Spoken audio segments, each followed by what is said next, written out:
So Stephen Covey said trust was important, but that's just a sound bite, isn't it? What about the stats? What about the science? What does the science say about the importance of trust? And one of the things about doing a DBA is that you're driven and challenged to justify everything you say. And the way we do that is by doing research. And I'm sharing with you some figures on the slide here. Research of a survey of over 500 senior leaders, asking them how important is trust to certain organizational outcomes. 89% trust is critical to attracting top talent. 91% trust is critical to customer loyalty. 88% trust is critical to bottom line performance. And even 69% trust is critical to short-term profitability, where maybe there's most temptation to trade trust for other drivers of business. So if trust is that important, why is it that we are routinely destroying it in leadership life and have been doing so every year since the year 2000? The figures I'm sharing with you on this slide are from a survey called the Global Trust Barometer, carried out by Edelman PR. It's a survey of 33,000 respondents across 28 countries.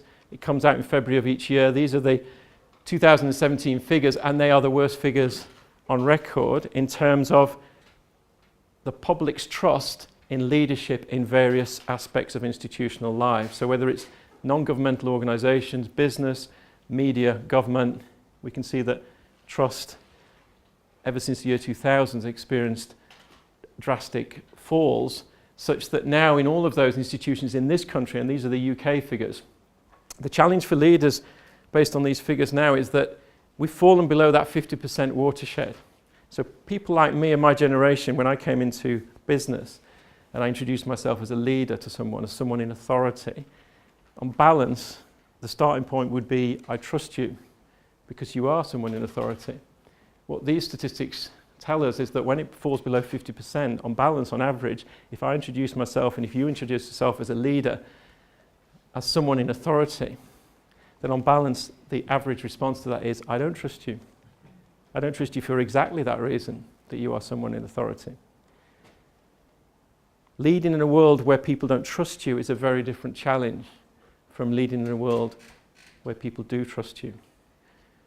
And this is the leadership challenge, I think, that we are facing collectively. Where we see it most dramatically is in the world of politics. Because when trust falls below that 50% level, weird things start to happen. How many of you wondered why Donald Trump is in the White House? How many of you wondered why we voted for Brexit? There are a lot of commentators that would suggest that that chart tells you all you need to know about why weird things are happening in leadership. Now, we don't vote for our CEOs, but where this shows up in business is in lost productivity, because the people coming into those workplaces, if they don't trust you, they're basically saying, I'm not going to commit wholeheartedly to your goals and your drivers and your priorities. I'm going to hold something back because I don't know when you might turn around and tell me that I'm too effing nice or something similar.